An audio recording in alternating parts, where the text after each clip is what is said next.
అక్షరాన్ని, వర్ణాన్ని, పదాన్ని, వాక్యాన్ని, శ్లోకాన్ని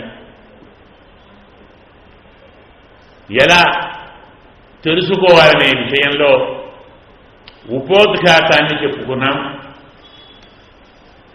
ఉదయం ప్రొద్దున్నే అనుకున్నాం 5 రోజులలో అంటే ఒక 20 గంటలు 25 గంటలు. భారతం అంటే ఏమిటో తెలుసుకుందాం. భారతాన్ని తెలుసుకునే సాహసం చేయలేము. భారతం అంటే ఏమిటి? మనకు పొద్దున అనుకున్నాం భారత పంచమో వేద అని.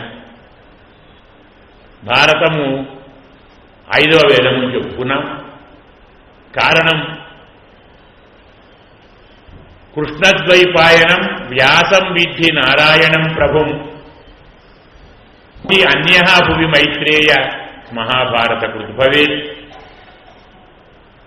కృష్ణద్వైపాయన వ్యాస భగవానుడు సాక్షాత్తు శ్రీమన్నారాయణుడే. శ్రీమన్నారాయణుడు కానినాడు ఎవరండి? అతని కంటే వేరేవారు మహాభారతాన్ని రచించగలవారు? పొద్దున చెప్పుకున్నాం. అంటే శ్రీమన్నారాయణుడే వ్యాస రూపంలో వచ్చి మనకు మహాభారతాన్ని అందించాడు. అంటే తస్య నిశ్వసితం వేద. వేదం అంటే పరమాత్మ యొక్క నిశ్వాసము అని మనం చెప్పుకున్నాం. పరమాత్మ యొక్క నిశ్వాసము వేదము అని చెప్పినప్పుడు మరి ఆ పరమాత్మే వ్యాస రూపంలో వచ్చి భారతాన్ని అందించాడంటే మరి భారతం ఏమవుతుంది? వేదం కదా. ఇంకా అనుమానం ఎందుకు? వేదాన్ని వ్యాస భగవానుడు ఋగ్వేదమని, యజుర్వేదమని, సామవేదమని, అథర్వవేదమని 4 భాగాలుగా చెప్పుకున్నాం. అంటే రుక్కులు రుచతి, అర్చతి, రుజతి 3 అర్థాలు చెప్తాం. పూజించుట, తెలియుట, తెలుపుట, వినుట. రుక్కంటే 4 అర్థాలు. పరమాత్మను ఆరాధించేది, పరమాత్మను తెలిపేది, పరమాత్మను తెలుసుకునేది, పరమాత్మ యొక్క స్వరూప స్వభావాలను వివరించేది రుక్ అంటాం. అలాగే యజు అంటే దేవ పూజాయాం అనేటువంటి ధాతువు ప్రకారం భగవంతుణ్ణి ఆరాధించేటువంటి సూక్తాలను యజుర్వేదం అంటాం. ఏతత్ సామ గాయన్నాస్తే అని, సామ అంటే స ఆమ, పోని ఆమ స. పద్మంలో అంటే పద్మ పురాణంలో సామ శబ్దానికి చాలా విశిష్టమైనటువంటి అర్థాన్ని అందించాడు మనకు. స ఆ మ వ్యాకరణ రీత్యా స ఆ సా అవుతుంది సవర్ణ దీర్ఘం. తర్వాత మా అకారమకారాభ్యాం సహిత సామ అర్థమై ఉంటుంది. అకారార్థో విష్ణు, మకారార్థో జీవ. అకారం అంటే పరమాత్మ, మకారం అంటే జీవ. ఆ ఇద్దరితో కలిపి ఉన్నది, ఆ ఇద్దరినీ కలిసి ఉన్నది, ఆ ఇద్దరి స్వరూపాన్ని చెప్పేది. హా ఊహ ఊహ అని పరమాత్మ స్వరూపాన్ని, పరమాత్మ స్వభావాన్ని గానము చేసేదాన్ని సామ అంటాం. జీవాత్మ పరమాత్మకు నిరంతరం దాసుడు, శేషభూతుడు, పరమాత్మ సంబంధం ఉన్న మహానుభావుడు అనే అర్థాన్ని మనకు సామ చెప్తుంది. ఇక అథర్వ అనేటువంటిది అర్వ శబ్దానికి అర్థం భాగము, మూలము, అలాగే విషయము, ధనము, 4 అర్థాలున్నాయి. సకల ప్రపంచమునకు పరమాత్మ విషయమే ధనము. ఇలా భగవదాత్మకముగా అనంతమైనటువంటి విషయాన్ని బోధించే వేదం అథర్వ అంటారు. ఈ 4 వేదములు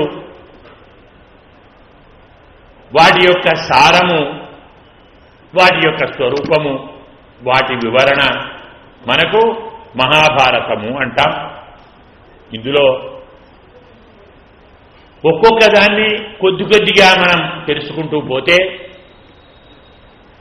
ఒక్కొక్క వేదంలో ఒక్కొక్క వైశిష్ట్యం ఉంది. అన్ని వేదాలైనా చదువుకునే విధానంలో తేడా ఉంది. మనకు శ్రీమద్ రామాయణంలోకి వెళితే కిష్కింధాకాండలో హనుమత్ రామ సమాగమంలో హనుమంతుడు రామునితో మాట్లాడినప్పుడు, ప్రశ్నించినప్పుడు పృథివీం రక్షితుం ఇమాం దేవలోకాత్ ఇహాగతౌ పుండరీక విశాలాక్షౌ సర్వభూషణ భూషార్హౌ కిమర్థన్న విభూషితౌ. హనుమంతుడు రాముణ్ణి 4 ప్రశ్నలు వేశాడు. మీరు ఇక్కడి వారిలా లేరు, అక్కడి నుంచి వచ్చిన వారిలా ఉన్నారు. ఈ ప్రపంచాన్ని, భూమండలాన్ని రక్షించడానికి వచ్చినట్టుగా ఉన్నారు. పృథివీం రక్షితుం ఇమాం దేవలోకాదిహాగతౌ, దేవలోకం నుంచి ఇక్కడికి వచ్చినట్టుగా అనిపిస్తున్నారు. ఈ భూమిని రక్షించే వారిలా ఉన్న మీ నేత్రములు పుండరీకముల వలె విశాలముగా ఉన్నాయి. మీ శరీరం అంతా సువర్ణమయంగా ఉండాలి కదా. బంగారు ఆభరణాలను ధరించి ఉండవలసినటువంటి మీ శరీరం లేదా మీ భుజాలు ఎందుకు అలంకరించబడలేదు? ఆభరణాలు లేకుండా ఎందుకున్న భుజాలు ఆభరణ యోగ్యములు కదా. నీకెవరు చెప్పారయ్యా ఆభరణాలున్నాయని? అంటే కొంతకాలం ఆభరణాలను ధరించిన వారు అవి ధరించిన ఆభరణముల గుర్తులు శరీరం మీద కనబడతాయి. అది చూశాడు హనుమంతుడు. ఇది కథాపరంగా. ఈ ప్రశ్న విన్న తరువాత రాముడు లక్ష్మణస్వామిని హెచ్చాడు. నా ఋగ్వేద వినీతస్య నా యజుర్వేదధారిణః నా సామవేద విదుషః శక్యమేవం ప్రభాషితుం. నాన్న లక్ష్మణ, కొంచెం జాగ్రత్తగా ఆయనతో మాట్లాడు. అతని మాటలు చూస్తే ఋగ్వేదంలో బాగా వినీతుడు, యజుర్వేదాన్ని బాగా ధరించినవాడు, సామవేద విద్వాంసుడు అయితేనే ఇలా మాట్లాడగలడు. అంతేకాదు, నూనం వ్యాకరణం కృత్సనం అనేన బహుధా శృతం బహువ్యాహరతానేన నకించిదపశబ్దితం. ఈ మహానుభావుడు వ్యాకరణ శాస్త్రాన్ని బాగా అధ్యయనం చేశాడు. నీకెలా తెలుసు అంటారేమో. ఇంత మాట్లాడిన హనుమంతుడి నోటి నుండి ఒక్క తప్పు మాట రాలేదు, అపశబ్దం ఒక్కడి కూడా లేదు కొంచెం చూసి జాగ్రత్తగా మాట్లాడు రామచంద్రుడు హెచ్చరిస్తాడు. హనుమంతుడు మాట్లాడిన మాటలలో ఋగ్వేదం, యజుర్వేదం, సామవేదం, అథర్వవేదం ఎలా ఉంది అని మొదలు పెడితే ఇది రామాయణం అవుతుంది, భారతం కాదు కదా. అంతవరకు ఆ భాగాన్ని కేవలం ఉపలక్షణంగా చెప్పుకొని అసలు ఋగ్వేదంలో ఉన్నటువంటి ప్రత్యేకత ఏమిటి? ఋక్కు అన్ని వేదాలు స్వరముతో ఉంటాయి. మహాభాష్యం చెప్తుంది ఏకశబ్ద సమ్యక్ జ్ఞాత సుష్టు ప్రయుక్త స్వర్గే లోకే చ కామధుక్ భవతి. పెద్దగా అనంతమైనటువంటి అస్త్రాన్ని అధ్యయనం చెయ్యలేకున్నా ఒక్క శబ్దం కనీసం చక్కగా తెలుసుకోండి. ఏదైనా ఒక్క శబ్దాన్ని బాగా తెలుసుకోండి, బాగా ప్రయోగించండి, చాలు. ఇహలోకంలో పరలోకంలో ఉత్తమ స్థితి మనకు కలుగుతుంది. వేదం చెప్తుంది ఏకశబ్ద స్వరతో వర్ణతోవా మిథ్యాప్రయుక్త నతమర్థమాహ స వాగ్వజ్రం యజమానం క్షిణక్షి. ఇవి రెండు శాస్త్రంలో అన్వయ వ్యతిరేకములు అంటారు. ఒక్క శబ్దం తెలుసుకున్నా ఇహము పరము లభిస్తుంది. ఒక్క శబ్దంలోని ఒక్క స్వరం తప్పు చెప్పినా ప్రయోగించిన వాణ్ణి అధోగతి పాలు చేస్తుంది. స వాగ్వజ్రం యజమానం హినస్తి. ఆ వాక్కు వజ్రమని యజమానిని హింసిస్తుంది. యథేంద్ర శత్రు స్వరతోపరత. ఒక స్వరం అంటే ఉదాత్తం బదులు అనుదాత్తం పలికిన, అనుదాత్తం బదులు ఉదాత్తం పలికిన, ఇంద్రుణ్ణి చంపేవాడు పుట్టాలి అని ప్రయోగిస్తే ఇంద్రుడు చంపేవాడిగా పుట్టాలి అర్థం వచ్చేసి ఒక్క స్వరం మారి. అందువల్ల ఋగ్వేదము స్వరము ప్రధానంగా ఉంటుంది. ప్రతి అక్షరము ప్రతి స్వరము చక్కగా నేర్చుకోవాలి. వినేవారి కంటే వీణులకు విందుగా దాన్ని మనం పలకాలి. అక్షర దోషం కానీ స్వరదోషం కానీ పొరపాటున వస్తే అర్థం అనర్థమవుతుంది. దేన్ని మనం పొందాలనుకుంటున్నామో, దేన్ని చేరాలనుకుంటున్నామో, దేన్ని తెలియాలనుకుంటున్నామో దానికి విరుద్ధమైనటువంటి విషయాలు తెలుస్తాయి. ఈ ఋగ్వేదంలో ఎన్నో సూక్తాలు, ఎన్నో అగ్నిమీహిడే పురోహితం యజ్ఞస్య దేవముత్ప్రియం అని అగ్ని సూక్తములు, అగ్నిమంత్రములు, ఇంద్రమంత్రములు, వరుణమంత్రములు, వాయుమంత్రములు, వాయుర్వైక్షేపిష్ఠా దేవత అంటుంది. ఇలా ఎంతో మంది దేవతల మంత్రములు అంటే దేవతలను ఆహ్వానించే మంత్రములు, దేవతలను ప్రార్థించే మంత్రములు చాలా ఉన్నాయి ఋగ్వేదంలో. ఇవన్నీ ఎందుకండి అంటారేమో, భారతంలో భారతాన్ని 4 వేదముల స్వరూపంగా పెద్దలు చెప్పారు. అందులో మనం భారతాన్ని 3 విభాగం చేస్తాం. ఆది పంచకమని, యుద్ధ షట్కమని, శాంతి సప్తకమని. ఇది భారతం యొక్క విభాగంలోని స్వరూపం. అంటే ఆది పర్వం నుంచి 5 పర్వములు, ఆది, సభ, అరణ్య, విరాట, ఉద్యోగం, ఈ 5 ఒక భాగం. తర్వాతి 6 భీష్మ, ద్రోణ, కర్ణ, శల్య ఉన్నాయి. ఇవి 6.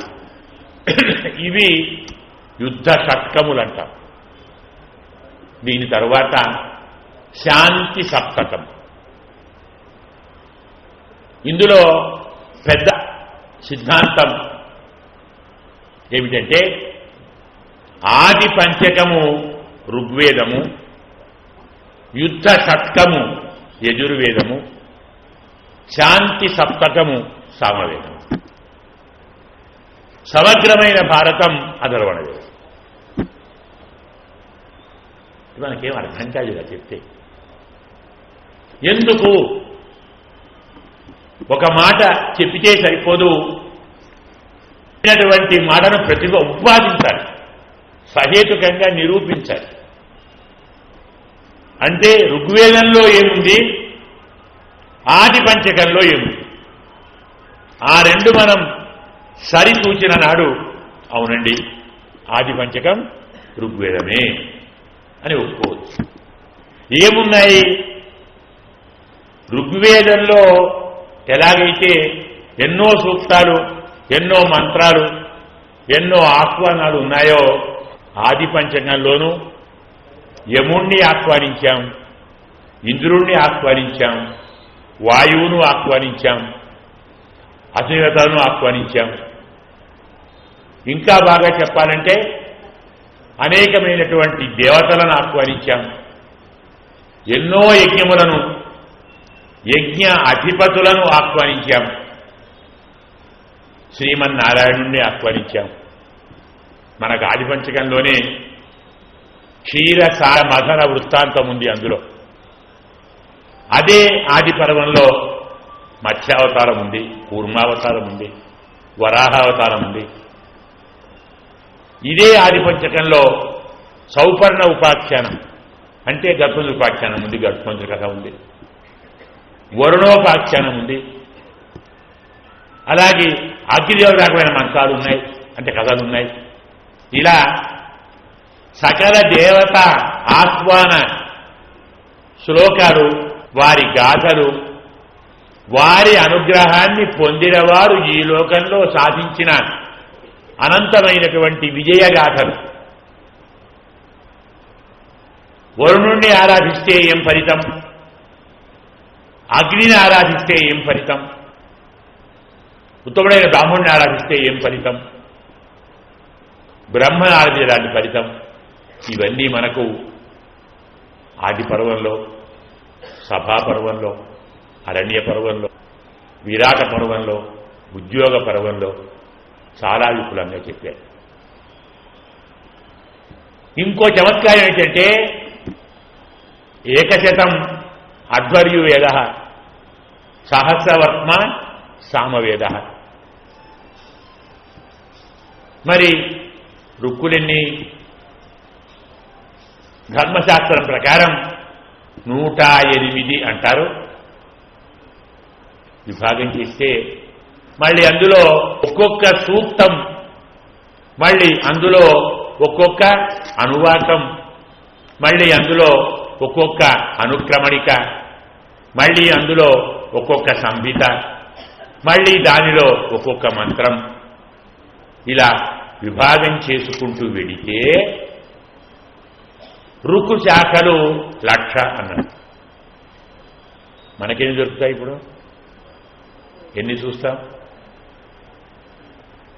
ఈ విధానాన్ని జాగ్రత్తగా ఆలోచిస్తే రుక్కులని, మంత్రములని, అనువాకములని, అలాగే సంహితలని, దేవత స్వరూప లక్షణములని, రుక్కులను 5 భాగాలు చేస్తాం. మనకు ఈ 5 భాగాలు 5 పర్వాల్లో ఉన్నాయి. అయితే ఏ పర్వంలో ఏ భాగం ఎలా ఉందో అని మనం చెప్పుకుంటూ పోయామనుకోండి, ఈ 5 దాటి సరిపోతుంది. మనం అవతల ఏమీ చెప్పుకోని వారం అవుతాం. అందుకోసం అంత వివరంతో పని లేకుండా 5 పర్వాలలోని అన్ని రకాల సన్నివేశాలు, అన్ని రకాల సందర్భాలు, అన్ని పాత్రలు, వాటి యొక్క చిత్తవృత్తులు చాలా చమత్కారంగా, అందులో ఉన్నటువంటి ఎన్నో కథలు, ఆఖ్యానములు, ఉపాఖ్యానములు, అందులోని ఇంకా విశేషాలు, ఇవన్నీ మనం చాలా జాగ్రత్తగా అధ్యయనం చేసుకుంటూ వెళ్ళినప్పుడు మాత్రమే మనకు 5 పర్వాలు అర్థమవుతాయి. కేవలం కథ విన్నా, కథ చెప్పుకున్నా, ఎందుకంటే ఒక్క మాటలో చెప్పాలంటే మనకు మహాభారతం ప్రారంభమైనది ఏ ఘట్టంతో అందరికీ తెలుసు. సర్పయాగంతో ప్రారంభమవుతుంది. జనమేజయుడు తన నాన్నగారిని ఒక సర్పము తక్షకుడు ప్రాణాలు తీశాడు కాబట్టి సర్పజాతి లేకుండా చేస్తాను అని సంకల్పంతో మొదలవుతుంది. చమత్కారం ఏమిటంటే సర్పయాగము చేయటానికి యాగశాల ఏర్పరిచారు. నాకు ప్రారంభంలో భారతం చదివితే అర్థమవుతుంది. యాగశాల ఏర్పరిచి రేపో ఎల్లుండో యాగం మొదలుపెట్టాలి. అన్ని సన్నాహాలు తయారయ్యాయి, ఏర్పడ్డాయి. ఒక బ్రాహ్మణోత్తముడు ఆ యాగశాల ముందరి నుంచి వెళుతూ దాన్ని చూచి, ఎవరు కట్టారు ఈ యాగశాల, ఎవరు నిర్మింపజేశారు, ఇందులో జరిగే యజ్ఞం పూర్తి కాదు, అయంతు వాస్తు దోషేణ నసమాప్తిం గమిష్యతి, ఈ యాగశాల వాస్తు దోషముంది, అందువల్ల ఇందులో చేయబడిన యాగము పూర్తి కాదు, సమాప్తి కాదు. చాలా స్పష్టంగా చెప్పారు. ఇందులో ఉన్నటువంటి యాగము తయారు కాదు అని మనకు చెప్పినప్పుడు మనం ప్రత్యేకించి చెప్పుకునేటువంటిది వాస్తు దోషం. చాలామంది అంటుంటారు అప్పుడప్పుడు, ఇవన్నీ ఇప్పుడు వచ్చాయండి, జాతకాలని, గ్రహచారాలని, వాస్తులని, మరొకటని, పాత రోజులు ఉన్నాయండి, ఎవరు పట్టించుకున్నారండి? భారతంలోని శ్లోకమే అది. అంత పెద్ద సర్పయాగం కేవలం వాస్తు దోషంతో పూర్తి కాలేదు. మరి కాస్త ముందరికి వెళితే మనకు వేదం అంటున్నాం, భారతాన్ని. వేదంలో ఉచ్చారణ అనూచ్చారణలతోటి మనం వేదాన్ని అధ్యయనం చేస్తాం. అంటే పుస్తకం ముందర పెట్టుకొని ఎవరికి వారు చదువుకొని నేర్చుకునేది వేదం కాదు. గురువుగారు చెప్పాలి, శిష్యుడు దాన్ని మళ్ళీ అలాగే అనాలి. సంత అంటాం మనం. అగ్నిమీళే పురోహితం అని గురువుగారు చెప్తే శిష్యుడు అగ్నిమీళే పురోహితం, అగ్నిమీళే పురోహితం, గురు సకృదుచ్చారయతి, శిష్య ద్వివారం. దాన్నే వ్యాకరణలో అభ్యాసం అంటారు. అభ్యాసం 2 సార్లు చదవడం. ఇలా అనంతమైన వేదం విని అని నేర్చుకోవలసినది. విని నేర్చుకునేది కాబట్టి దాని పేరు శృతి అన్నా. శృతి అంటే వినుట, చదువుట కాదు. మా రోజుల్లో, అంటే మేము చదువుకునే రోజుల్లో మా గురువుగారు పాఠం చెప్పిన విధానం చెప్తే ఇప్పుడు వారు ఆశ్చర్యపోతారు. మేము పొరపాటున పుస్తకం పట్టుకొని వెళితే పుస్తకం తెరిస్తే గురువుగారి ముందర చవట, పుస్తకం ఎందుకు రానివాడు, పుస్తకం ఒకటి చవట. పుస్తకం ఎందుకురా, మస్తకం లేదా అంటే తల ఇక్కడ ఉండాలి. అక్కడ ఎంత పాఠం చెప్పని ఎన్ని గ్రంథాలు కానీ ఇక్కడే ఉండాలి. పుస్తకం ముందర పెట్టుకున్నారు అంటే చవట. పురాణ ప్రవచనంలో మాత్రమే గ్రంథాన్ని ముందర పెట్టుకోవాలి. అది సంప్రదాయం. ఎంత గొప్ప పండితుడైనా, ఎన్ని కంఠోపాఠంగా ఉన్నా ముందర గ్రంథం ఉండాలి. దాన్ని చూచినా మానినా గ్రంథం ఉండాలి. ఎందుకంటే గ్రంథరూపీ జనార్దన. గ్రంథం అంటే పరమాత్మ. భగవానుణ్ణి ముందర పెట్టుకొని అతన్ని దర్శిస్తూ, అతన్ని స్మరిస్తూ, అతని ప్రభావంతో విషయాన్ని బోధించాలి. అందుకే శృతి విని నేర్చుకోవాలి. దాన్ని మనం వేదం అంటాం. అయినప్పుడు ఇందులో అనంతమైనటువంటి స్వరములు ఉంటాయి, మరి అందులో అనువాకాలు ఉంటాయి. ఎక్కడ కొంచెం స్వరం తప్పినా, అనువాకంలో పూర్వాపర క్రమములు తప్పినా మనం అనుకున్నటువంటి విషయాన్ని పరిపూర్ణంగా తెలుసుకోలేము. అయితే ఏ ఏ దేవతల స్తోత్రాలు, ఆహ్వానాలు, వారి స్వరూపాలు, వారి స్వభావాలు, వారు ఆచరించేటువంటి కార్యక్రమాలు, ఎలా వారు జగత్తును రక్షిస్తున్నారో ఆ విధానాలు, ఇవన్నీ వేదంలో ఎంత బాగా చెప్పారో ఇంచుమించు అదే విధానంతో మహాభారతంలో మొదటి 5 పర్వములో దేవతలు ఎలా భూలోకానికి వస్తారు, ఎందుకు వస్తారు, ఏ రూపంలో వస్తారు, ఏమేమి పనులు చేస్తారు. ఇంకొంచెం లోతుగా వెడితే యజ్ఞములలో ఏ ఏ దేవతా మంత్రంతో మనం హవిస్సు ఇస్తామో ఆ దేవత వచ్చి ఆ హవిస్సును తీసుకోవాలి. సరే, ఇప్పటి కాలంలో వస్తున్నారే మనం చూడలేకపోతున్నాం. కానీ కృతత్రేత యుగాలలో ఏ దేవతను పిలిస్తే ఆ దేవత ప్రత్యక్షంగా రూపుదాల్చి వచ్చి హవిస్సు తీసుకున్నట్టు మనకు రామాయణం చెప్తుంది. జనక మహారాజు గారు యాగం చేసినప్పుడు విశ్వామిత్రుడు తామరక్షను తీసుకొని వచ్చినప్పుడు, అయ్యా రేపు పూర్ణాహుతిలో దేవతలందరూ వస్తారు, మీరు దాన్ని చూడవచ్చు, రేపు వేంచేసి వారిని సాక్షాత్కరించుకొని మా యజ్ఞాన్ని ధన్యత చేకూర్చి మీరు ధన్యులు కండి అంటాడు జనకుడు. అంటే ఆ రోజుల్లో ఏ మంత్రంతో ఏ దేవతను పిలిచారో, పిలిచి హవిస్సు ఇచ్చారో ఆ దేవత ప్రత్యక్షంగా వచ్చి హవిస్సు తీసుకున్నాడు.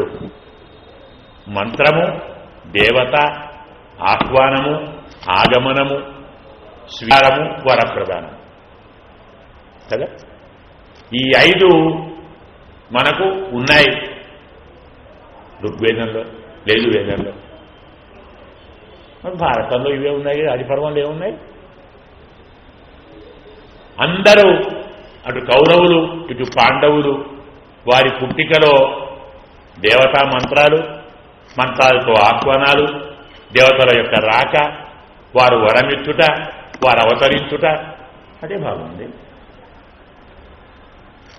కాబట్టి జాగ్రత్తగా తులనాత్మక పరిశీలన మనం చేస్తే మొదటి 5 భాగాలు, మొదటి 5 పర్వాలు ఋగ్వేదము. అయితే నిగూఢమైన కాస్త దుర్బోధ్యమైనటువంటి వేదాన్ని అదే రీతిలో చెప్పితే ఎవ్వరూ చదవరు. కాబట్టి అందరికీ అర్థమయ్యే రీతిలో, అంటే మన భాషలో మనోరంజనం అంటాం కదా. మనస్సుకు నచ్చే రీతిలో సన్నివేశాలుగా ఏర్పరిచి ఆ గాథలను, ఆ మంత్రాలను, ఆ స్వరూపాలను వివరించారు. ఎక్కడ మనకు అనుమానం కలుగుతుందో ఇది తప్పేమో అనిపించే చోట తగిన ప్రమాణాలు చూపి మన తప్పు భావిస్తున్నాం, తప్పు కాదు. పొద్దున అనుకున్నాం కదా, ఒక అమ్మాయికి 5 అబ్బాయిలు తప్పు అనుకున్నాం, వివరిస్తే కరెక్ట్ అనుకున్నాం. ఒక పరిభాష ఉంది వ్యాకరణ శాస్త్రంలో, వ్యాఖ్యానత విశేష ప్రతిపత్తి నహి సందేహాదలక్షణం. మనకు సందేహం కలిగినంత మాత్రాన శాస్త్రం తప్పు కాదు, శాస్త్రం తప్పు చెప్పదు. మనకు అర్థం కాకుండా పెద్దలను అడగండి, తెలిసిన వారిని అడగండి, వారి వ్యాఖ్యానంతము విశేషమైనటువంటి జ్ఞానాన్ని పొందుదాం, విషయం తెలుసుకుందాం. అంతే తప్ప నాకు అర్థం కాలేదు, అన్ని సందేహాలే కాబట్టి శాస్త్రం తప్పు అందామా? అనకూడదు. ఇలాంటి వివరణను మనం జాగ్రత్తగా చూస్తే శాస్త్ర మర్యాద చక్కగా తెలిసినటువంటి గురువు గారి దగ్గర మనం విన్నప్పుడే, శిక్షణ పొందినప్పుడే మనకు ఆ స్వరూపం తెలుస్తుంది. ఎందుకు ఈ మాట చెప్పుకొస్తున్నామంటే, మహాభారతం మొదలైంది గురువుగారి దగ్గర శిక్షణతోటే కదా. గురు శిష్య వృత్తాంతం, ఉపమన్యు, ఉద్దాలక వీళ్ళందరున్నారు శిష్యుడు, మహానుభావుడు. ఎంత గొప్ప శిష్యులంటే, ఎలా ఉండాలి శిష్యుడు? నా సంవత్సర వాసినే ప్రబ్రూయాత్ అని ఒక శాస్త్రం. ఇప్పటి స్కూళ్ళు కాయ చదువులు కావు. గురువుగారి దగ్గరికి మనం చదువుకోవటానికి వెళితే, అయ్యా నేను ఫలానా, తన ప్రవర చెప్పి, తన గోత్రం చెప్పి, తన పేరు చెప్పి, తాను ఫలానా చదువుకోవాలనుకుంటున్నానని చెప్పి ఆశ్రయిస్తే, సరే ఉండు చెప్దానులే అంటారు. పాఠం మొదలుపెట్టరు. ఎప్పటిదాకా? మినిమం 1 సంవత్సరం. 1 సంవత్సరం గురువుగారికి సేవ చేయాలి. గురువుగారు చెప్పిన సేవలన్నీ చేయాలి. పాఠం మొదలు పెడతారు, అడిగే ప్రశ్న లేదు. చెప్పినప్పుడు చెప్పితే వినాలి,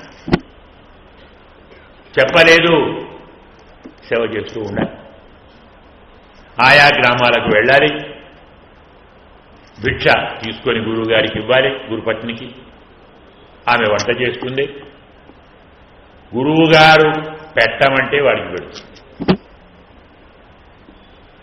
లేకుంటే లేదు. ఎంత బాగా చెప్పారంటే గురుభక్తి గురించి మనకు భారతంలో ప్రారంభంలో వచ్చే కథ ఇది. జాగ్రత్తగా అందరూ వినాలి. ఆనాటి సంప్రదాయంలోని విశ్వాసం, భక్తి, దీక్ష ఎంత ఉందో చెప్తుంది. ఒక శిష్యుడు గురువుగారి దగ్గరికి వస్తే, నాన్న చదువుకుందు కానీ నీకు పని చెప్తాను, ఇగో ఈ 10 ఆవులు తీసుకో, వీటిని 1000 ఆవులు చేయి, అప్పుడు రా చదువు చెప్తాను. ఎప్పుడు కావాలి? ఎన్నాళ్ళు కావాలి? అయ్యా అలాగేనండి అని వెళ్ళాడు, అడవికి వెళ్ళాడు. చిన్న కండిషన్, ప్రతిరోజు సాయంకాలం వచ్చి నాకు కనబడాలి. అయ్యా అలాగే. వస్తున్నాడు, కనపడుతున్నాడు. 20 రోజులు, 4 రోజులు అయింది. ఏరా నువ్వు అడవిలో ఉంటున్నావు కదా, మరి బాగా పుష్టిగా ఉన్నావు, ఏం తింటున్నావురా? లేదండి భిక్షాటన ఉంది కదా చేసుకుంటున్నాను. ఊరి పిచ్చివాడా, భిక్షాటన చేసి ఎవరికి ఇవ్వాలి? నువ్వు తినాలా? గురుగారికి ఇవ్వద్దు? అవునండి ఇవ్వు.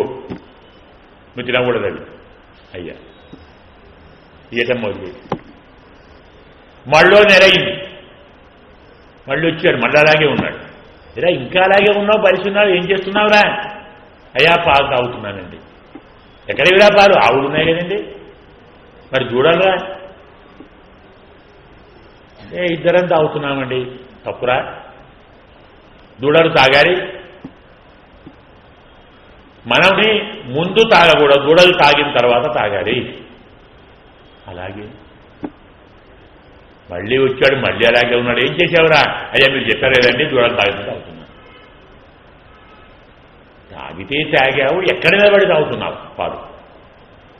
దూడలు పాలు తాగుతుంటే నీవెక్కడ నిలబడుతున్నావు? దూడల పక్కనే. తప్పు కదురా. తమ పక్కన నిలబడితే నీకు కూడా పాలు కావాలి అనుకుని ఆ దూడ సగం తాగి మానేస్తాయి. వాటికి నువ్వు ఆకలి పెంచేవాడు తప్పవు, పాపం రావద్దు. సరే, మళ్ళీ అలాగే ఉన్నాడు. ఏం చేస్తున్నావురా?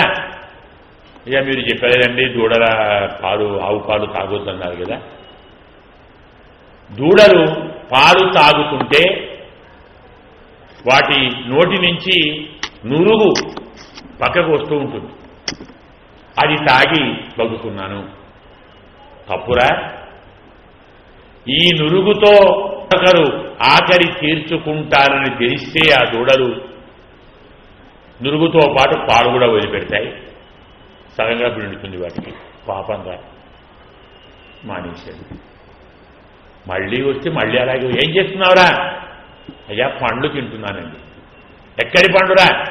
అడిగిలో ఉంటాయి కదండి. అంటే నీవే వెళ్ళి తెంపుకొని తింటున్నావా? అవునండి. తప్పురా, అవి రాలితే తినాలి. మళ్ళీ కొన్నాడు. అలా ఉన్నావేరా? రాలి తింటున్నానండి. నువ్వు ఎక్కడ ఉంటున్నావు?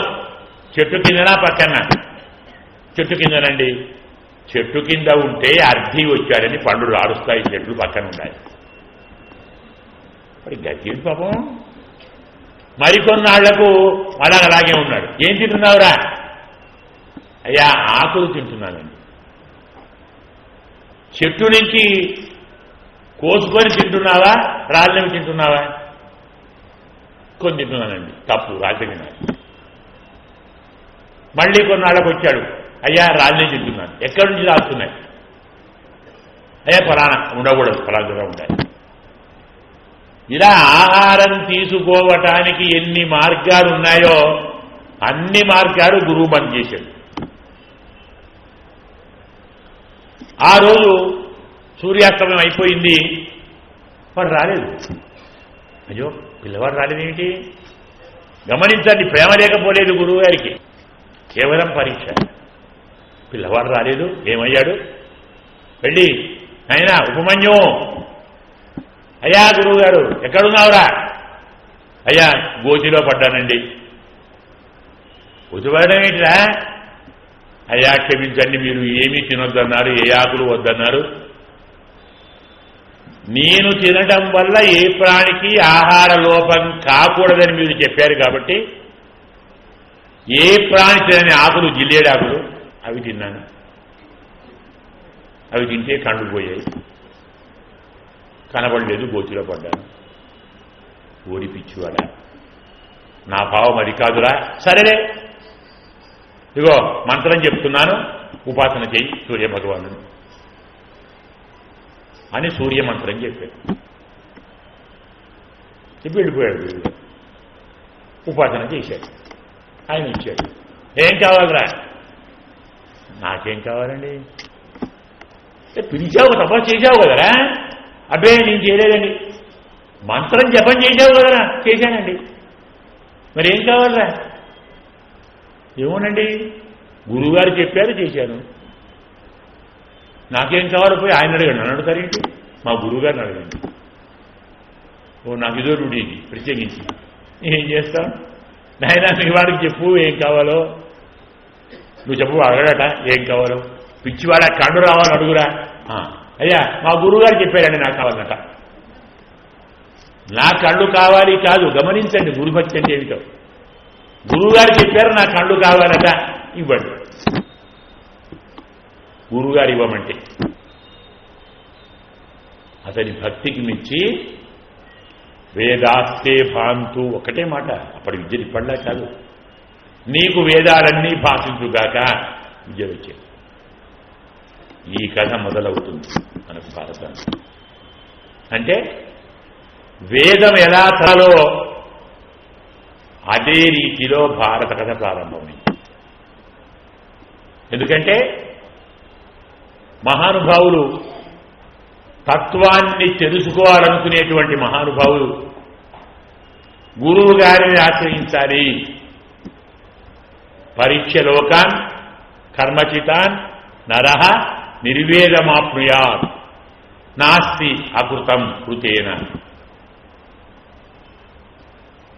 అలాంటి వాడు గురుమేవ అభిగచ్చేత్ శ్రోత్రియం బ్రహ్మనిష్టం తస్మై ఉపసన్నాయ చెప్పాలి మనం.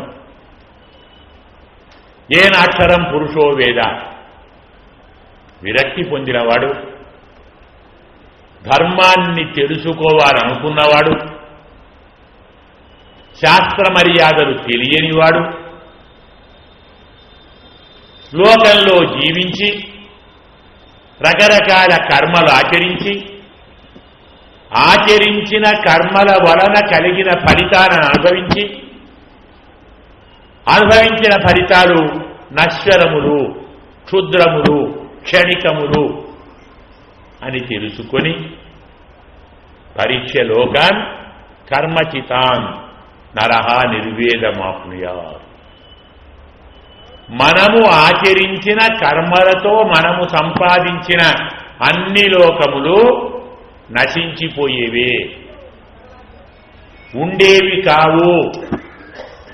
ఒక యజ్ఞం చేశాం, స్వర్గానికి వెళ్ళాం, ఓ 100 ఏళ్ళో 50 ఏళ్ళో ఉన్నాం. తర్వాత ఏం జరుగుతుంది? నాయన టైం అయిపోయింది, బయలుదేరి. క్షీణే పుణ్యే మర్త్యలోకం విశంతి. నీవు చేసుకున్న పుణ్యం అయిపోయిందిరా బాబు, వెళ్ళు భూలోకం. అయ్యో ఏం చేశానండి, అయిపోయిందిరా, దాని ఫలితం అయిపోయింది, టైం అయిపోయింది, వెళ్ళు. ఓ టికెట్ తీసుకున్నాం, విమానం ఎక్కడో అమెరికానో రష్యాకో వెళ్ళాం. రాగానే ఏం చేయాలి? దిగిపోవాలి. అది టికెట్ ఉంది, ఉంటారని ఫలిస్తారా? అలాగే యజ్ఞయాగాది కర్మలు కూడా ఆచరించిన తరువాత వాటి వల్ల మనము పొందిన లోకములు ఆ పుణ్యం అయిపోగానే మళ్ళీ రావాలి. మర్యాదగా వెళ్ళు నాన్న అని చెప్తాడు. ఓ 2 రోజులు ఉంటానండి, దిగవయ్యా అయిపోయింది. అయినా వెళ్ళము, అర్ధచంద్ర ప్రయోగంతో పంపుతాడు అన్నాడు. అంటే మెడబట్టి కిందికి గెంటేస్తాడు. 12 ఏళ్ళు 24 ఏళ్ళు 64 ఏళ్ళు యజ్ఞం చేసి మనం పొందిన ఫలితం బట్టి గెంటి వేయబడుట. ఇదేనా? అంటే ఇక్కడ మనం ఆచరించిన కర్మ ఎలా నశ్వరమో, అంటే యత్ ప్రాతః సంస్కృతం చాన్నం తచ్చసాయం వినశ్యతి తదీయ రసపుష్టి కాయే కానామనిచ్యత అంటాడు మహానుభావుడు. ప్రొద్దున వండిన అన్నం అలాగే ఉంచి సాయంకాలానికి ఏమవుతుంది? చెడిపోతుంది, పైకిరాదు. పొద్దున వండితే సాయంకాలానికి చెడిపోయే అన్నంతో పెరిగిన శరీరం ఎంతకాలం ఉంటుంది? తదీయ రసపుష్టి కాయే కానామనిత్యత. ప్రొద్దున వండితే సాయంకాలానికి చెడిపోయే అన్నం యొక్క రసముతో పెరిగిన శరీరం నిత్యం ఉంటే నమ్ముదామా? ఒప్పుకుందామా? అలాంటి శరీరం కోసం, అలాంటి శరీరంతో ఇవన్నీ చేతామా అని పనులు చేసి ఫలితాన్ని పొంది ఫలితాన్ని అనుభవించిన ఫలితం అయిపోయిన తర్వాత మళ్లీ మొదటికొచ్చి మళ్లీ దుఃఖాలు పొంది మళ్లీ కర్మలు చేసి మళ్లీ సుఖాలు మళ్లీ దుఃఖాలు మళ్లీ కర్మలు, ఇలా ఎంతకాలం? కర్మలతో మనము చేసేటువంటి ఏ పనైనా నశించేదే. మనము సంపాదించే అన్ని ఫలితాలు నశించేవే.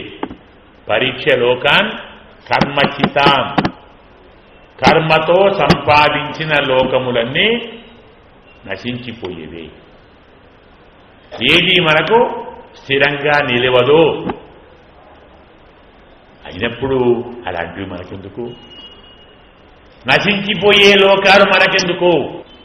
యద్గత్వా ననివర్తంతే తద్ధామ పరమం మమ. ఎక్కడికి పోతే మళ్ళీ తిరిగి రామో అక్కడికి పోదాం. అంటే పరమాత్మ సన్నిధికి వెళదాము. ఈ లోకాలతో మనకేం పని అని నిర్వేదాన్ని పొంది, అంటే వైరాగ్యాన్ని పొంది, సగురుమేవ అభిగచ్చేత్ శ్రోత్రియం బ్రహ్మనిష్టం. అలా వైరాగ్యాన్ని పొందిన మహానుభావుడు గురువు గారిని చేరుతాడు. అలా చేరిన గురువు గారి దగ్గర వేదాన్ని విద్యలను అభ్యసిస్తాడు. పరతత్వాన్ని పరమాత్మతత్వాన్ని తెలుసుకుంటాడు. సాంసారిక దుఃఖములను క్లేశములను తప్పించుకుంటాడు. ఎందుకు ఈ మాట చెప్పానంటే మహాభారతం మొత్తం ఈ వాక్యానికి వ్యాఖ్యానం. గమనించండి. కౌరవులు కానీ పాండవులు కానీ ఎందరో రాజులు, ఎందరో ఋషులు, పోని ధర్మరాజు, భీముడు, అర్జునుడు ఎందరున్నారు? ఎన్ని పనులు చేశారు, ఎన్ని తపస్సులు చేశారు, ఎందరి వల్ల వరాలు పొందారు, ఎన్ని భోగాలు పొందారు, చివరికి ఏమయ్యారు? ఆలోచించండి. అంత పెద్ద యుద్ధం, ఇంత సైన్యాన్ని ధ్వంసం చేసి రాజులను వధించి రాజ్యాన్ని పొందిన రాజ్యాన్ని ఎంతకాలం పరిపాలించారు పాండవులు? రాజ్యం రావాలని ఎంతకాలం ప్రయత్నించారో ఖరీదు అంతకాలం పరిపాలించారండి. వినండి, 35 సంవత్సరాలు మాత్రం పరిపాలించారు. 35 అయిపోయాయి. కృష్ణ పరమాత్మ వెళ్ళిపోయాడు అనగానే ఇంకా నాకెందుకు? అన్ని మూక జడ అంధ బధిరవత్ అంటారు. జుట్టు విరబోసుకొని వస్త్రము ఉండి లేని రీతిలో ఉండి ఒళ్లంతా దుమ్ము రాసుకొని పూసుకొని దుమ్ము అంటుకొని తల నేలకు వేసుకొని మూగివాళ్లాగా చెవిటివాళ్లా గుడ్డివాళ్లాగా జడునిలాగా అలా బయలుదేరి వెళ్ళారు. ఇంత యుద్ధం చేసి దానికోసం నిజంగా రాజ్యం కావాలి, పరిపాలన కావాలి, భోగాలు కావాలి అనుకున్నవాడు ఇప్పుడు 50 ఏళ్ళు పరిపాలించరాదండి? లేదే. కలియుగ లక్షణాలు కనపడ్డాయి. కలి వచ్చాడు, మనం ఉండొద్దు. ఇది సత్యం, ఇది నిత్యం. నిర్వేదం, జ్ఞానం, పరమాత్మ సన్నిధి మాత్రమే సత్యం. తక్కినవన్నీ అనిత్యములే, ఇవన్నీ నశ్వరములే, ఇవేవి నిలిచేవి కావు. ఎందుకింత వివరంగా చెప్తున్నామంటే మనకు ఋగ్వేదం ప్రతిపాదించిన మంత్రాలలోని సారం ఇప్పుడు నేను చెప్పాను. పరీక్షలోకాన్ కర్మచితాన్ అరహ నిర్వేదమాప్నుయాత్ నాస్త్యపు తత్కృతేన. చేసిన దానితో చేయనిది లభించదు, చేయని దానితో చేసినది లభించదు. ఇదేం పాట అండి అంటారా? ఇది అర్థం కాని పాట అనుకుంటాం, కానీ బాగా అర్థమవుతుంది. గీతలో ఏమన్నాడు కృష్ణుడు? గతాసూన్ అగతాసూంశ్చ నాను శోచంతి పండిత. ప్రాణం పోయే వారి గురించి, ప్రాణం పోని వారి గురించి పండితులు దుఃఖించరు. ఏమర్థమండి? అర్థమైందే? చనిపోయే వారి గురించి, చనిపోని వారి గురించి పండితులు విచారించరు. ఏం భాషది అంటే శరీరం గురించి, ఆత్మ గురించి విచారించదు అని అర్థం. ఆత్మ నశించదు, శరీరం నిలవదు. ఎంత ఏడ్చినా, ఎన్ని బాధలు పడ్డా శరీరం నిలవదు. ఎంత బాధ పడకున్నా ఆత్మ పోదు. మరి నీ ఏడుపు దేనికోసం? అయ్యో చనిపోతుందన్న బాధనా? అయ్యో చనిపోవట్లేదని బాధ? ఆత్మకు నాశం లేదు అని నీ బాధనా? శరీరం నశిస్తుందని బాధనా? రెండు నువ్వు మార్చలేవే. ఏం చెప్పాలి? నశించే శరీరంలో అధ్రువేణ ధ్రువంలోకే ప్రాప్నుయాదిగా మానవ. నిత్యము కాని దానితోటి నిత్యమును సంపాదించాలి. అనిత్యములో నిత్యమున్నది. అనిత్యములో ఉన్న నిత్యముతో అనిత్యాన్ని పోగొట్టుకొని నిత్యాన్ని ఎంత పది ఏం అర్థం కాదు. కొంచెం అర్థమవుతుంది. శరీరంలో ఆత్మ ఉంది. ఈ శరీరం అనిత్యము, ఆత్మ నిత్యము. నిత్యమైన ఆత్మ అనిత్యమైన శరీరాన్ని పొంది ఆ శరీరంతో అనిత్యాన్ని సంపాదించాలా, నిత్యాన్ని సంపాదించాలా? ఈ శరీరంతో మనం చేసే పనులు మరొక శరీరాన్ని ఇస్తే అది కూడా నశించేది అయితే మళ్ళీ ఇంకోటి, మళ్ళీ ఇంకోటి, మళ్ళీ ఇంకోటి, ఇలా ఎన్ని శరీరాలు పొందుతావు? పునరపి జననం, పునరపి మరణం, పునరపి జననీ జఠరే శయనం. ఎన్నాళ్ళు? నశించే దానితో నశించని దాన్ని పొందు. అధ్రువేణ ధ్రువంలోకే సంపాదయతి కీర్తిమాన్ స మనుష్య అంటారు. ఈ శరీరంతో నిత్యమైన, సత్యమైన, శాశ్వతమైన పరమాత్మను పొందాలి. పరమాత్మ జ్ఞానాన్ని పొందాలి. మొత్తం భారతం ఇదే. పాండవులు కానీ, ఋషులు కానీ, రాజులు కానీ మనం జాగ్రత్తగా భారతాన్ని తీసుకుంటే మనకి ఇవే లభిస్తాయి. కాబట్టి ఇదంతా మనకు ఋగ్వేదంలో కనపడుతుంది. ఈ భారత మొదటి 5 పర్వాలు మనకు బోధించాయి. అందువల్ల భారతంలోని మొదటి 5 పర్వాలు ఋగ్వేదం యొక్క సారము. మన పొద్దున చెప్పుకున్నాం, శంతనుడని, సముద్రాంశ అని, అతను గంగను వరించాడని, తరువాత శంతన మహారాజు సత్యవతి అని చెప్పుకున్నాం.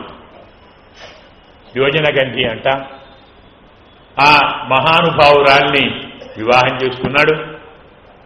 ఆ వివాహానికి ముందు మనకు శ్లోకం ఉంది భాగవతంలో, ఉత్తమ చింతితం కుర్యాత్ ప్రోక్తకారీతు మధ్యమ అధమ అశ్రద్ధయా కుర్యాత్ అకర్త ఉచ్చరితం పితు. పుత్రుడు ఎలా ఉండాలి? పుత్రుడు ఎన్ని రకాలు అంటే ఉత్తమ పుత్రుడు, మధ్యమ పుత్రుడు, అధమ పుత్రుడు, అధమాధమ పుత్రుడు, 4 రకాలు. ఉత్తమ చింతితం కుర్యాత్, తండ్రి గారు మనసులో అనుకున్న దాన్ని అతను అడగక ముందే చేసినవాడు ఉత్తమపుత్రుడు. చింతితం. తండ్రి గారు మనస్సులో అనుకుంటే తెలుసుకొని కుమారుడు చెయ్యాలి. తెలిసిందనుకుంటాను. భీష్ముడు శంతనుడు వేటకు వెళ్ళి వచ్చి చింతాక్రాంతుడై విచారంతో ఉంటే కుమారునికి ఏది చెప్పలేకుంటే ఎందుకో వివాహం చేసుకునే వయస్సులోకి వచ్చిన కుమారుని ముందర తాను వివాహం చేయాలంటే వారి మర్యాదను బాగుండదు అని విడియపడి సంకోచించి చెప్పకుంటే ఈ మహానుభావుడు కష్టపడి ప్రయత్నించి తెలుసుకొని ప్రతిజ్ఞ చేసి ఆమెను తెచ్చి వివాహం చేశాడు. అందుకే భీష్ముడు ఉత్తమ పుత్రుడు. ప్రోక్తకారీతు మధ్యమ, చెప్పిన దాన్ని చెప్పినట్టు చేసిన వాడు మధ్యమ పుత్రుడు. మన భాషలో మనం అందరం బాగా చెప్పుకుంటున్నాం రామచంద్రుడిని. ఆయన వరుసలో మధ్యముడే అవుతాడు. దశరథులో కైకను అడిగితే ఇలా చేయమని చెప్పితే చేశాడు. అధమ అశ్రద్ధయా కుర్యాడు. అధముడంటే చెప్పిన పనిని చేస్తాడు కానీ అశ్రద్ధగా చేస్తాడు. దానికి ఒకడున్నాడు, ఇక్ష్వాకు యొక్క పుత్రుడు వికుక్షి అంటారు. ఈ మహానుభావుడు నాన్నగారు పితృకార్యం శ్రాద్ధం పెట్టాలిరా బాబు, అడవికి వెళ్ళి మృగాలను తీసుకొని రావాల్సింది వేటాడి అని చెప్తే ఇతను వెళ్ళి ఒక 13 కుందేళ్లను వధించి పట్టుకొని వస్తున్నాడు. మధ్యాహ్నం 12 గంట అయింది. బాగా ఆకలి అవుతుంది. సరే ఓ నదిలో స్నానం చేసి సంధ్యావందనం చేసుకొని మధ్యాహ్నికం 13 ఉన్నాయి కదా, ఇన్నెందుకో 12 పక్కకు పెట్టి ఒకటి తినేసి శుభ్రంగా వచ్చేసాడు. 12 చేశాడు. ఎందుకో తండ్రికి అనుమానం వచ్చేసింది. వచ్చి గురువు గారిని పిలిచాడు వశిష్ఠుడిని. స్వామి, ఇది మేధ్యమేనా, అమేధ్యమా మేధ్యమా, పనిచేదా పనికిరానిదా అంటే పనికిరాదు, ఇది ఉచ్ఛిష్టం. ఇది ఎంగిలైపోయింది, శ్రాద్ధాన్ని పనికిరాదు. ఎంగిలెట్లయింది? 12 తినలే కదా, 13 తిన్నాడు. ఈ 12 వాడు ముట్టుకోలేదు, తినలేదు, అనుభవించలేదు. కానీ 13 సమూహంలో ఉన్న ఒకదాన్ని తింటే 12 తినట్టు. ఆగమశం లేదు, వేదం అర్చన శాస్త్రం ఏం చెప్తుందంటే, మనం దేవాలయానికి వెళుతున్నాం, ఓ బుట్టలో పండ్లు పూలు ఏవో తీసుకొని పోతున్నాం. ఎదురుగా గురువు గారు వచ్చారు. అయ్యా నమస్కారం అండి అన్నాం అని వెళ్ళాం గుడికి. ఆ పండ్లు పూలు దేవుడికి ఇచ్చాం. ఇవ్వచ్చా? అవన్నీ ఎంగిలిపోయాయి. గురువుగారికి ఇచ్చావు. గురువుగారికి పుష్ప ఫల పాత్రతో నమస్కారం చేశావంటే అవి గురువుగారికి అర్పించావని అర్థం. గురువుగారు ఎదురుగా ఉంటే మనం చేతిలో పదార్థాలను దండం పెట్టి తప్పించుకొని పక్కకు పోతామంటే వాడు శిష్యుడు కాదు, అది గురుభక్తి కాదు. నీవు గురువుగారికి అర్పించకున్నా వాడు ఆరగించినట్టే. వాటిని మనం మళ్ళీ ఎక్కడిచ్చినా అది ఉచితం. సమూహంలో ఉన్న వాటిలో ఒక భాగం వాడినా తక్కినవన్నీ ఉచితం. కాబట్టి ఈ వికుక్షి అశ్రద్ధగా చేశాడు. కుందేలును తిన్నాడు కాబట్టి వాడి పేరు శశాదుడు. శశ అద, కుందేలు తిన్నవాడు. ఇది అధమ అశ్రద్ధయా కుర్యాత్. ఇక చెప్పినా చేయనివాడు అధమాధముడు అంటారు. ఏమైనా ఈ భీష్ముని గాథ మనకిందులోనే ఎందరో దేవతలు, వారి ఆహ్వానాలు, వారి అంశావతరణం అంటాం మనం. కౌరవులు, పాండవులు, ఇలాంటి వారందరూ. అందులో ద్రౌపదీ స్వయంవరం. ఈ రీతిలో మనకు ఇంకా మాయాభూతం, మయ సభ, ఇవన్నీ అద్భుతాలే కదా. ఇవన్నీ మనం జాగ్రత్తగా పరిశీలిస్తే ఋగ్వేదంలో ఉండేటువంటి ఒక్కొక్క శాఖలోని ఒక్కొక్క మంత్రానికి వివరణగా, దేవతా ప్రార్థనగా, దేవతా సూక్తులుగా, దేవతా ప్రభావంగా, వారి వరంగా చెప్పుకుంటారు. అందుకోసం మొదటి 5 పర్వాలు ఋగ్వేద సారము. భారతము అందులో ఉన్న మొదటి 5 పర్వాలు ఋగ్వేద సారంగా మనం చెప్పుకుంటాం. ఇక తరువాతి 6 అంటే భీష్మ, ద్రోణ, కర్ణ, శల్య చెప్పుకుంటామే పర్వాలు. ఈ 6 పర్వాలు యజుర్వేదం అంటారు. నా యజుర్వేద ధారిణ అన్నాడు రామాయణంలో. యజుర్వేదానికి ధారసరం అంటే ఒకే రకం పదాలతోటి, ఒకే రకం వాక్యాలతోటి యజుర్వేదంలో చాలా మంత్రాలు ఉంటాయి.